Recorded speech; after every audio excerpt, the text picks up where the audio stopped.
একটা ট্রেন যেটা 1908 সাল থেকে মানুষকে নিয়ে যাচ্ছে বরফের পাহাড়ের ভেতর, একটা গ্লাসিয়ার যেটা হাজার হাজার বছর পুরনো, আর একটা আইস ক্যাপ যেটা প্রতি বছর নতুন করে তৈরি করতে হয় কারণ গ্লাসিয়ার নিজেই কনস্ট্যান্টলি মুভ করে। অনেস্টলি এই জায়গাটা শুধু সুন্দর না, এটা এমন একটা এক্সপিরিয়েন্স যেটা আপনাকে এক্সাইটেড, ইমোশনাল, স্পিচলেস করে দিবে। আজকের ভিডিওতে আমরা আমাদের সিমোনিক্স ট্রিপের ফার্স্ট ডে এর সেকেন্ড অ্যান্ড থার্ড লোকেশনটা শেয়ার করব। দুইটা লোকেশনই পাশাপাশি, সো একটা হিসেবে কাউন্ট করলেও চলে। যেখানে থাকবে সিমোনিক্স এর খুবই ফেমাস ম্যাকদুলা গ্লাস প্লাস আইস ক্যাপ, সেই সাথে থাকবে ওইখানকার ফেমাস রেড ট্রেন এবং এই সম্পর্কিত সকল ইনফরমেশন থাকছে এই ভিডিওতে।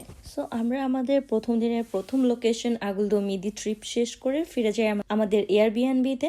সেখানে গিয়ে একটু রেস্ট নিয়ে আমরা আমাদের লাঞ্চটা সেরে নেই, যেহেতু তখন অলরেডি দুপুর হয়ে গিয়েছিল আর সকালটাও আমাদের অনেক বেশি ইন্টেন্স ছিল, কিন্তু আমাদের দিনের সেকেন্ড ডেস্টিনেশন তখনও বাকি। আর এই পুরো ট্রিপের আইটিনারিটা আমি খুব প্রপারলি অর্গানাইজ করেছিলাম অ্যান্ড ট্রাস্ট মি, এটা আমাদের অনেক বেশি হেল্প করছে। লিটারেলি যে কোনো ট্রিপের ক্ষেত্রে প্রপার একটা প্ল্যানিং থাকা অনেক বেশি ইম্পর্ট্যান্ট, আর উইন্টার ডেস্টিনেশন হলে তো আরো বেশি, কারণ এখানে ট্রেনের টাইমিং, গন্ডোলা টাইমিং, ওয়েদার সবকিছু একসাথে ম্যানেজ করতে হয়েছে। যদি আমরা আমাদের প্রথম দিনটা প্রপারলি প্ল্যানিং না করতাম তাহলে আমাদের অনেক প্ল্যানিং বা অনেক অ্যাক্টিভিটিসই স্কিপ করতে হতো because of weather. Second day থেকে ওই অ্যাক্টিভিটিগুলি টোটালি অফ ছিল, যেহেতু আমাদের মোস্ট অফ দি অ্যাক্টিভিটিস যেগুলি ওয়েদারের সাথে রিলেটেড ছিল সেগুলি আমরা ফার্স্ট ডেতেই ডান করে ফেলেছিলাম। সেকেন্ড ডে ওয়েদার খারাপ থাকা সত্ত্বেও আমাদের ট্রিপে কোনো প্রকার এটা ইম্প্যাক্ট ফেলতে পারেনি। সো রেডি হয়ে আমরা হাঁটতে হাঁটতে চলে যাই মন্টাভার্স রেলওয়ে স্টেশনে। এটা আমাদের অ্যাকোমোডেশন থেকে প্রায় 15 মিনিটের ডিস্টেন্সে ছিল বাই ওয়াকিং, আর আমরা হেঁটেই গিয়েছিলাম। বাসের জন্য ওয়েট করা থেকে হাঁটাটাই আমরা বেশি প্রেফার করেছিলাম। এই লোকেশনটা থেকেই হচ্ছে সেই ফেমাস রেড ট্রেনটা ছাড়ে যেটা আপনাকে নিয়ে যাবে ম্যাকদোলা গ্লাসিয়াগের দিকে। গিয়ে আগে আমরা কাউন্টারটা খুঁজে কাউন্টারে চলে যাই টিকিট কাটার জন্য। এখানে অনেকগুলি অপশনস ছিল, এটা আপনি প্যাকেজের মধ্যে কি কি ইনক্লুড করতে চান এটার উপরে টাকাটা হচ্ছে ডিপেন্ডস করবে। আপনি রাউন্ড ট্রিপ চান বা শুধু গ্লাসিয়াগ ভিজিট করবেন, অর সিঙ্গেল ট্রিপ, অর আপনি এটার সাথেই আইস ক্যাফটাকেও ইনক্লুড করতে চান, এগুলির উপরে অ্যাকচুয়ালি ভ্যারি করছে। এগুলি আপনারা যাওয়ার আগে একটু গুগল করলেই পেয়ে যাবেন। আদারওয়াইজ আপনারা ওদের কাউন্টারে গেলে সামনে দেখবেন যে ওরা লাগিয়ে রাখে ডিটেলস, তো ওখান থেকে দেখে আপনি চুজ করতে পারেন। আমরা অবভিয়াসলি রাউন্ড ট্রিপ প্লাস হচ্ছে গ্লাসিয়াগ সেই সাথে আইস ক্যাপ মানে টোটাল একটা প্যাকেজ নিয়েছিলাম। সেই প্যাকে গন্ডোলা প্রাইসটাও কিন্তু ইনক্লুড ছিল। এই রেড ট্রেনটা কিন্তু জাস্ট নর্মাল কোনো ট্রেন না। এই আইকনিক রেড কগহুইল রেলওয়েটা অফিসিয়ালি ওপেন করা হয় 1908 সালে, আর এটা ছিল ফ্রান্সের আর্লিয়েস্ট মাউন্টেন রেলওয়ে গুলোর একটা। তখনকার সময় এত স্টিপ মাউন্টেনের মধ্য দিয়ে রেলওয়ে বিল্ড করা অনেস্টলি হিউজ ইঞ্জিনিয়ারিং অ্যাচিভমেন্ট ছিল। ট্রেনটা ইলেকট্রিক কগহুইল সিস্টেম ইউজ করে, মানে নর্মাল ট্রেনের মতো না। পাহাড়ি স্টিপ ট্রাক ক্লাইম্ব করার জন্য স্পেশাল গিয়ার সিস্টেম ইউজ করা হয়। আর ইন্টারেস্টিং ব্যাপার হচ্ছে এই ট্রেনটা প্রায় 1000 মিটার ইলিভেশন গেইন করে মাত্র 20 মিনিটের জার্নিতে, আর পুরো রাস্তা জুড়ে আপনি দেখতে পাবেন snow cover mountains, pine forest, deep valley, glacier view. Honestly পুরো জার্নিটাই সিনেম্যাটিক ছিল। এই রেড আইকনিক ট্রেনটাতে করে আমরা যত উপরে উঠছিলাম তত মনে হচ্ছিল যেন স্লোলি একটা কমপ্লিটলি ডিফারেন্ট ওয়ার্ল্ডে ঢুকে যাচ্ছি। এই ভিউটাকে আসলে চোখে আপনি সামনাসামনি না দেখলে ক্যামেরাতে এটাকে কোনোভাবেই বোঝানো পসিবল না, আর বলেও বোঝানো পসিবল না। এখন আপনাদের সাথে এই গ্লাসিয়াগের একটু হিস্ট্রি শেয়ার করি। ম্যাকদো গ্লাস হচ্ছে ফ্রান্সের সবচেয়ে বড় গ্লাসিয়াগুলোর একটা, আর অনেকেই হয়তো গ্লাসিয়াগ জিনিসটা অ্যাকচুয়ালি কি এটা জানেন না। গ্লাসিয়াগ মানে বেসিক্যালি একটা হিউজ রিভার অফ আইস। হাজার হাজার বছর ধরে পাহাড়ের উপর স্নো জমতে জমতে প্রেসারের কারণে যেটা জেন্ট আইস এ কনভার্ট হয়, আর এই বরফগুলো স্লোলি মুভ করতে থাকে পাহাড়ের নিচের দিকে। এই মুভিং আইস ম্যাসটাই হচ্ছে গ্লাসিয়ার। আর ম্যাকদো গ্লাস নামটার মিনিং হচ্ছে সি অফ আইস, কারণ দূর থেকে এটা লিটারালি বরফের সমুদ্রের মতো লাগে। আর অনেস্টলি এত বিশাল গ্লাসিয়ার রিয়েল লাইফে দেখার এক্সপিরিয়েন্সটা কমপ্লিটলি ডিফারেন্ট। ভিডিওটা খেয়াল করলেই দেখতে পাবেন যে এই প্লেসটা কিরকম এবং কতটা সুন্দর।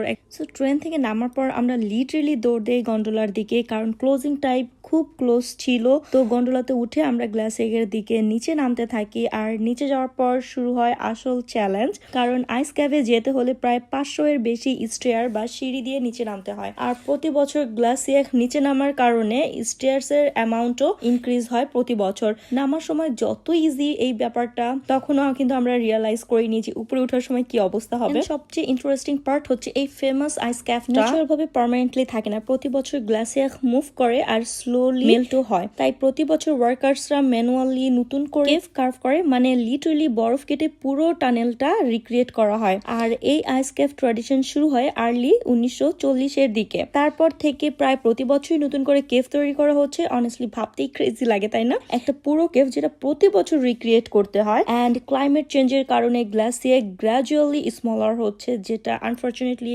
এখনকার বিগেস্ট কনসার্ন গুলোর একটা। ট্রেন থেকে নেমে আমাদের গন্ডোলা ধরার অনেক তাড়া ছিল। তার কারণটা আমি একটু বলি। আমরা যখন ট্রেন স্টেশনে পৌঁছাই অ্যান্ড ওদেরকে জানাই যে আমরা ওদের রাউন্ড ট্রিপ অ্যান্ড হোল প্যাকেজটা নিতে চাই, ওরা তখন বলে যে এখন যে ট্রেনটা ছাড়বে এটাই হচ্ছে লাস্ট ট্রেন, যেটা দিয়ে গেলে তুমি আইস ক্যাভে ঢুকতে পারবে। এরপরে ট্রেনে উঠলে তুমি 100% আইস ক্যাভে ঢুকতে পারবে না, কারণ আইস ক্যাভের গন্ডোলা বন্ধ হওয়ার সময় হয়ে যাবে। সো তোমার জাস্ট গ্লাসিয়ার দেখে চলে আসতে হবে। আমরা টিকিটটা নিয়ে নেই, কেন যেহেতু চান্স ছিল আমাদের আইস ক্যাভে যাওয়ার মতো। আমি একই লোকেশনে 2 টাইমস যেতেও চাচ্ছিলাম না। আর ওই দিন যদি আমি এটা কভার না করতাম, আমার পরের দিনের প্ল্যানিং পুরো এলোমেলো হয়ে যেত। যেহেতু আমাদের রিটার্ন টিকিটও করা ছিল, সো আমরা চাইলেই ডে ইনক্রিজ করতে পারতাম না। তো যাই হোক, গন্ডোলা দিয়ে আমরা নিচে নামি। আর এটা হচ্ছে অনেক উপর থেকে অ্যাকচুয়ালি অনেক নিচেতে নামানো হয়। এইবার আর আমি গন্ডোলা দিয়ে নামার সময় বাইরে বা নিচে খুব বেশি একটা দেখছিলাম না, যেহেতু মর্নিং এ আমি একটা ব্যাড এক্সপিরিয়েন্স করেছি, হাইট ফোবিয়া বা এরকম কিছু একটা হয়ে গিয়েছিল। তো যাই হোক, সিঁড়ি দিয়ে নামতে নামতে মনে হচ্ছিল যে শেষ কেন হচ্ছে না, আর কতক্ষণ নামবো, আর এই সিঁড়িগুলি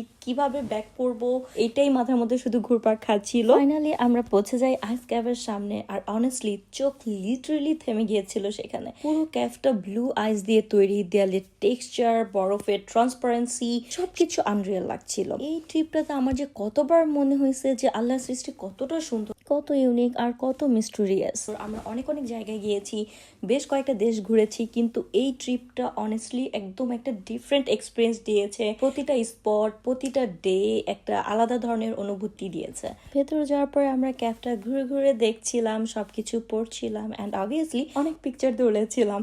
আর এখানকার এক্সপিরিয়েন্সটা আমাদের অন্য সব ভ্যাকেশনের থেকে completely different, as I already mention. এই জায়গাটা আমাদের মনে অনেক দিন থাকবে। অবশ্যই প্রতিটা ভ্যাকেশন এক একটা থেকে ডিফারেন্ট, কিন্তু এটা একটু অনেক বেশি ডিফারেন্ট ছিল। অ্যান্ড আই ওয়াজ হ্যাপি যে একটা নিউ ইয়ার আমরা এত সুন্দরভাবে স্টার্টিং করেছি, এত নতুন নতুন এক্সপিরিয়েন্স করেছি। আর শকিংলি বাহিরে আমাদের যতটা ঠান্ডা লাগছিল, আইস ক্যাভের ভেতরে কিন্তু আমাদের অতটা ঠান্ডা লাগে নাই। এটা খুবই একটা ওয়ার্ম ফিলিং দিচ্ছিল। So around 40 to 45 minutes explore করার পর ওদের স্টাফ এসে জানায় এখন ক্লোজিং টাইম। লাকলি ততক্ষণে আমাদের পুরো ক্যাফটাই দেখা হয়ে গেছে। আর আমরা একটু তাড়াহুড়ো করেই দেখছিলাম, কারণ আমরা জানি যে ক্লোজ হয়ে যাবে। আর এরপরে শুরু হয় আমাদের আসল স্ট্রাগল। মানে ফেরার সময় ওই যে 500+ সিঁড়ি বেয়ে নিচে নেমেছি, এখন তো সেটা বেয়ে আমাদের উপরে উঠতে হবে, তাই না? যেহেতু জায়গাটা অনেক বেশি ঠান্ডা ছিল, আর ঠান্ডার মধ্যে আমার একটু ব্রিদিং ডিফিকাল্টিও হচ্ছিল। তারপরেও যেহেতু বলা হয়েছে যে লাস্ট ট্রেনটা ছেড়ে যাবে আর এটার পর আর কোনো ট্রেন আসবে না, তো আমাদের অনেক তাড়াহুড়া করতে হচ্ছিল।